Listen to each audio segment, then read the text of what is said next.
Napatanong ako one time nung nagpunta ako sa Facebook. So, syempre may nakita ako mga post ng mga kaklase ko, especially ng mga dati kong kaibigan. Napapatanong na lang ako, friends pa kaya kami? Kasi it's been a long time since nakipag-usap ako sa isang friend. Especially parang katropa ko. Siguro it's been a year na. Since then, hindi ko sila nakausap, hindi ako nag-reach out sa kanila. Hindi ako parang nangamusta man lang kasi nag-worry ako na baka pag nag-message ako, ayaw nila. Baka pag nakita nila na nag-message ako, sabihin nila, ba't siya nag-chat? So if this is you, hi, ganyan din ako. And you may be asking the same question as me, which is, would anyone be friends with a socially anxious introvert? You might be wondering, what is introvert?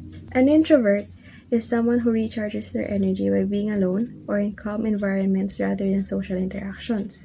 So in the world of socializing, mabilis silang experience ng drained social battery. Before sila magsalita, iisipin muna nila kung ano yung parang anong pwede pang sabihin. They also prefer a smaller group kesa big group kasi parang it's easier to, converse with them. And of course, just madalas, na nangyayari sa akin is tahimik lang ako. Now, there is a special kind of introvert which is socially anxious introvert. And then, I don't know if it's common, but I think it is. And isa ako doon. So, for example, aya yung tropahan. Ikaw, nadidrain sa socializing. So, you're scared of socializing. Pero kaibigan mo sila. They're your friends. And then, mag-worry ka kasi parang pag hindi ako pumunta, baka hindi na nila ako ayain or i-judge nila ako kasi parang, ay, hindi siya napunta. Ay, hindi na siya close sa atin. What kind of friend is she? Pero alam mong nadidrain ka kapag pumunta ka sa isang social gathering. So parang you're stuck in this predicament. Alam mo you want connection pero natatakot ka sa connection.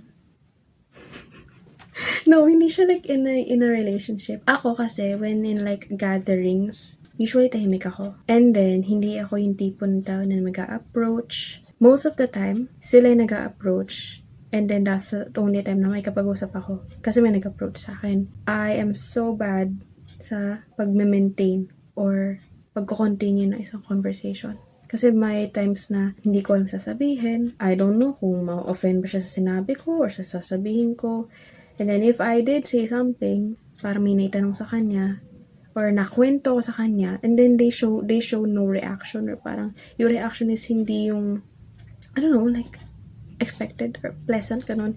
Mapapaisip ako, dapat ko ba sinabi yun? That's the thing about being socially anxious. Ang dami mong isipin with a gathering or with just a simple convo. Mapapa-overthink ka. Isipin mo talaga yung mali ba yung tono ng boses ko? Bakit ganun yung pagkakasabi niya? Dapat ba ganito yung pagkakasabi ko? Ang hirap. Tapos ito pa, let's say lumagpas na yung parang convo nyo after years. Years ha?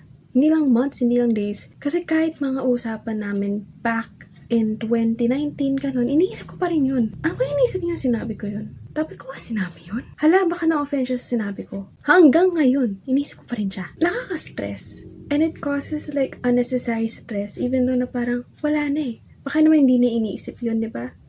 Baka nalimutan na niya. Ikaw lang naman namang problema dito, ganito yan.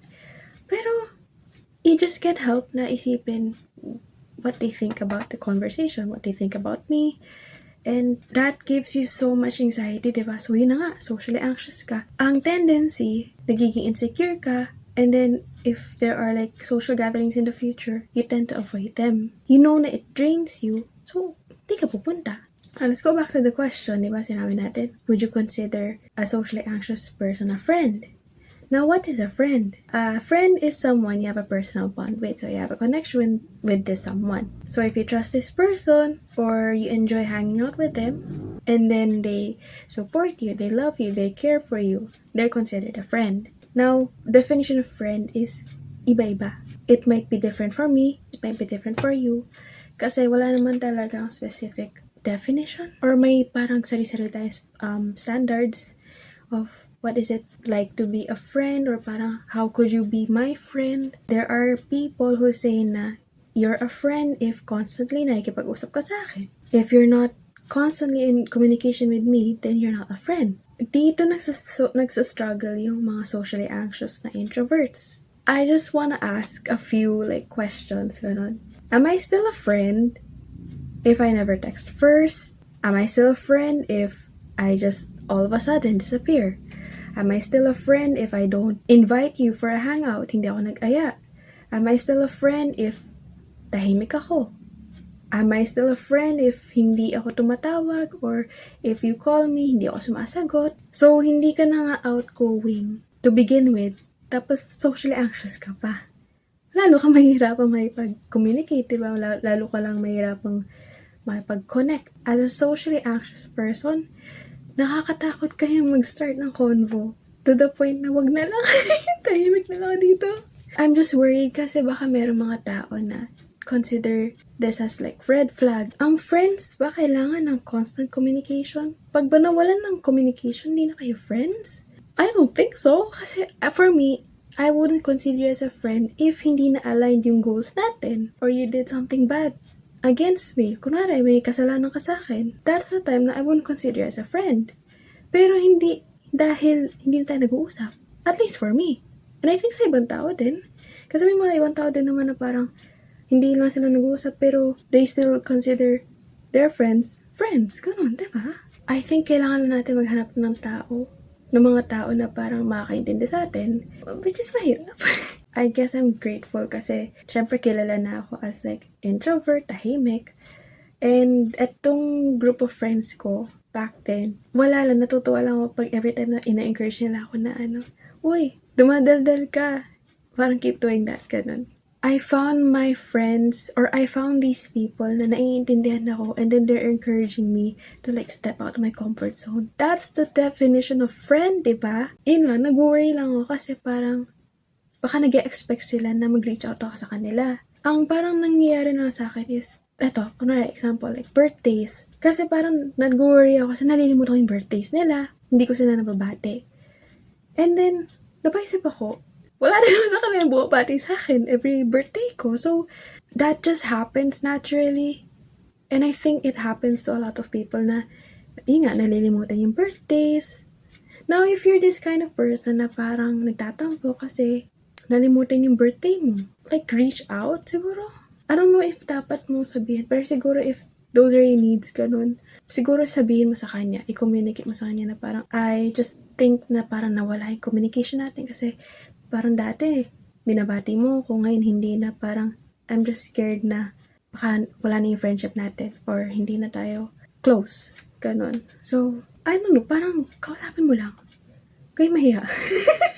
If this bothers you so much, kausapin mo, reach out sa kanila, and then i-communicate mo yung needs mo. In that way, at least nailabas mo yung parang hinanakit mo. Nailabas mo yung parang concern mo. At least you still value your friendship, diba? That's what's important. So, how do you know na I'm a friend or I consider you as a friend? Kasi baka may magtatanong din sa akin. Siyempre, I have friends naman, diba? Pero hindi kasi ako expressive. Kung nag-aya ka, pumunta ako, I consider you as a friend. Kasi it takes so much effort for me, especially since I'm a socially anxious introvert, na pumunta sa isang gathering. And the fact na I chose to go at hindi ako nagstay lang sa bahay, it just means na you're important in my life and pag-e-effortan kita. And the fact na pag-e-effortan kita, it means you're my friend. Another sign is kapag nagkwento ako sa'yo ng mga ganap ko sa buhay. Kasi if hindi ako close sa isang tao, if hindi ako comfortable sa kanya, hindi ko sinasabi kung ano nangyayari sa buhay ko, hindi ako open. Now, the fact na open ako sa'yo, I trust you, I consider you as my friend. Siguro isa pa ding reason or parang sign is nag-aya ako. Isa din yon kasi nga, typical sa isang introvert, hindi siya nag-aaya. I mean, sure, nag-aaya din, pero hindi like an extrovert. Kasi ang extrovert, lagi nag-aaya, diba? Kasi they want connection. They want to socialize. They want to go out with friends. Kasi that's their way of like recharging. That's their happy place, their comfort zone. That's the opposite for an introvert. And the fact na inaya kita somewhere, nag-effort ako. Importante ka sa akin. Kapag inaya kita, I just want you to know na nag-overthink muna ako.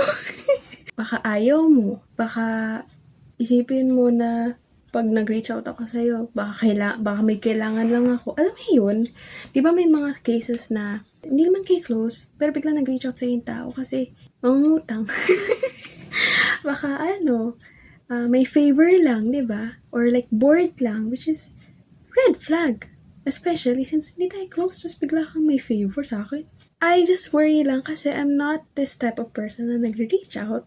Tapos baka sabihin sa akin, hala, nag-reach out, baka may kailangan, baka may favor. Wag na lang, ganun. Hindi isipin na sa akin as red flag. Isa yun sa mga in-overthink ko, kaya one reason kaya hindi rin ako nag-approach. Ilan sa mga nararamdaman ko as a socially anxious introvert is, I feel like a burden. Baka isipin nila sa akin, pabigat lang to. Walang kwenta tong kaibigan, wala tong kwentang tao.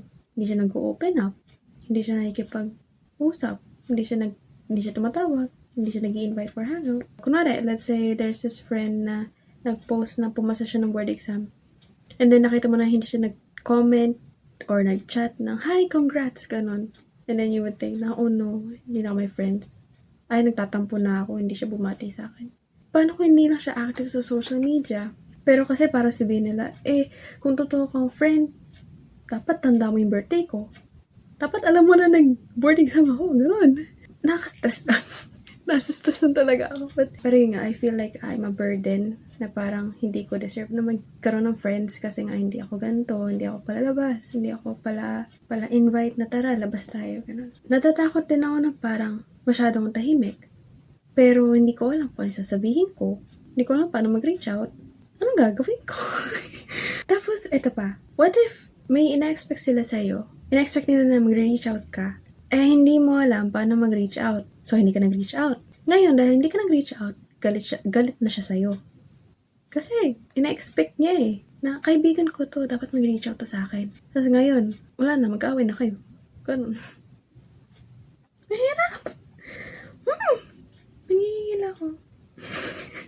Wala lang, I just ranted. Kasi, while hindi ako active, like, super active sa social media, like, mostly, yung pinupuntahan ko lang is like TikTok. Pero yun nga, may times kasi na napunta ako sa Facebook, sa IG, sa Twitter. And then nakikita ko yung mga ganap nila sa buhay. And then, hindi ko man lang nare-reach out. Parang dun ako nag-worry, dun ako napaisip. Napaisip lang ako na, am I still a friend to them? I have questions. Would you rather have a friend who's always available? I think that depends. Kung gusto mo ng friend na laging available, then siguro sabihin mo dun sa tao. Pero ako kasi, I'm not that type of person na gusto ko yung friend ko is lagi nandyan. Kasi nga, hindi naman ako laging available. Tapos, gusto ko yung friend ko lagi available. Parang unfair, diba? So, ayun, hindi ako para mag-demand na kailangan lagi siya nandyan. Like, one call away. Hindi ako ganun. Do friendships need constant communication? For me kasi, parang hindi ko kailangan. We were once friends, and wala naman nangyari between us, parang I would still consider you as a friend. Nawalan lang ang communication. And I think kapag nagkita tayo, mako-continue lang yung friendship natin or communication natin, and we're still friends. Hindi tayo like awkward, hindi tayo parang strangers lang. So for me, I don't think you need constant communication. What do you consider a real friend? I think a real friend is supportive, who understands you. You understand me for being an introvert. Hindi ka namimilit. Even though na introvert ako, I'm not really like active. They still consider me. So I consider you as a friend. Kasi naiintindihan mo ako and you're not like pressuring me. Pero at the same time, you're still encouraging na, tara labas. And then, ganun. You don't tolerate their bad actions. Let's say I have this friend na cheater, ganun. Na parang alam ko nag-cheat siya sa boyfriend niya. Ayoko siyang i-tolerate. Pero, wala namang magagawa, di ba? Kung gusto niya mag-cheat, sige, kung mag-cheat ka. Pero, sabihin lang kita na that's not what I would do. Na para masama yan. Now, syempre, hindi kita mapipilit na wag kang cheat. Kasi ikaw yan di ba? I won't support you for that action. Di ba there are friends na parang they would stop being friends with someone kasi cheater or naging abusive. I don't agree with that kind of way of being friends. Parang for me, let's say ito nga, friend ko is cheater and I expect niya na hindi ko sasabihin. Huwag mo isumbong, ganun. Hindi ako magsusumbong. Hindi dahil tinotolerate kita. Kasi hindi naman ako involved sa relationship niya Bahala kayo dyan. Okay, hindi ko isusumbong sa boyfriend mo na you're cheating, but hindi ko isusupport yung action mo. Hindi kita tutulungan if ever man you need someone na parang, pwede pa sabi kay boyfriend na nasa inyo ako, ganun. No. Bahala ka dyan. Huwag mo akong idamay sa kalokohan mo, no? Kasi bad yun, di ba? Bad na mag-cheat. So ano, parang susuportahan kita. Anong klaseng tao ako? Samantalang I'm not a cheater. So, I won't support you in that. Kung magtatampo ka sa akin kasi, oh no, you're not a friend. Hindi mo sinusuportahan dito. Then okay, fine. I'm not a friend. I'm not your friend na kasi if you tolerate bad stuff, I don't, then we're not aligned na. So, okay. We're not friends. Easy. I guess, hindi na matutuloy or hindi na magkukontinue yung friendship natin. Iba-iba tayo ng parang definition of friends. Now, it's parang terms. Ganon. Iba-iba tayo. Now, I'm the type of person, I'm the type of friend na hindi magtotolerate ng mga ganyan. It's okay if I'm not a friend anymore. Iba na tayo ng mindset. Hindi ako magtatampo. Well, kasi we changed, diba? I just hope na lang na maging happy ka. Ako kasi yung tipo ng tao na if hindi na nagre-resonate sa akin, hindi na ako makikisali. If magtatampo ka kasi parang nag-iba ako, edi magtampo ka. Hindi ko hahayaan na mang-guilt trip ka. Bahala ka dyan. Basta hindi nga ito susuportahan kasi that's not what I consider as a friend. I don't have friends who cheat, so you're not a friend anymore. Bye. Isa din sa parang kinoconsider ko as real friend is same kayo ng values, same kayo ng mindset, same kayo ng beliefs. Napag-uusapan naman.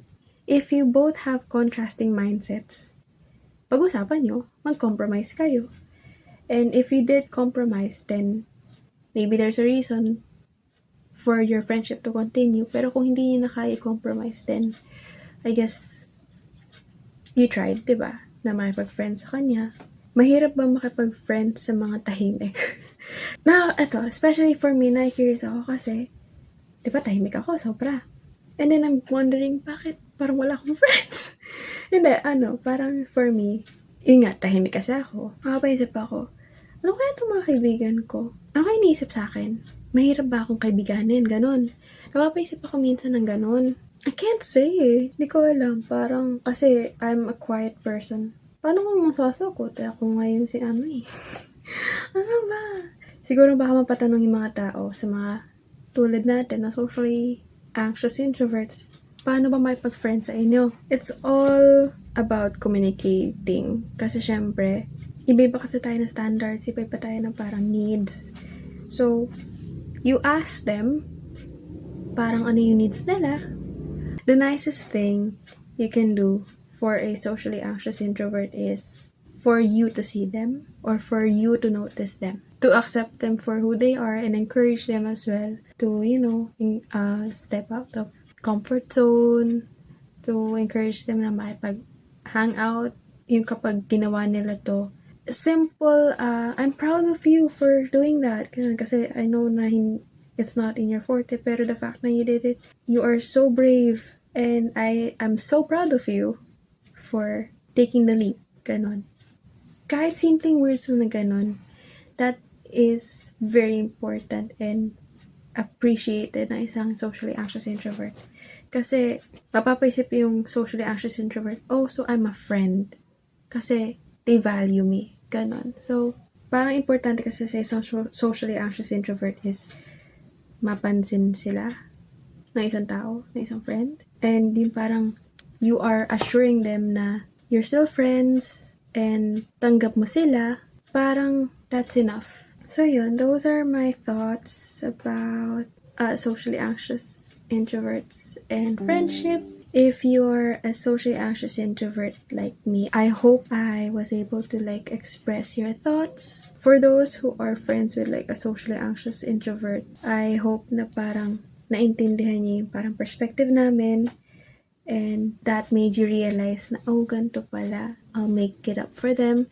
I'll, support them and I'll let them embrace their, pagiging introvert. Parang just let them know na you understand them. That's enough. I hope this helped you understand social anxiety, introversion, and friendship. If you need a safe space, if you need someone to express thoughts, if you need a reason to continue And if you feel alone, yeah, you're more than welcome to join the fam. I'm here. Ayun lang guys. Thank you so much for watching. I'll see you again. Bye!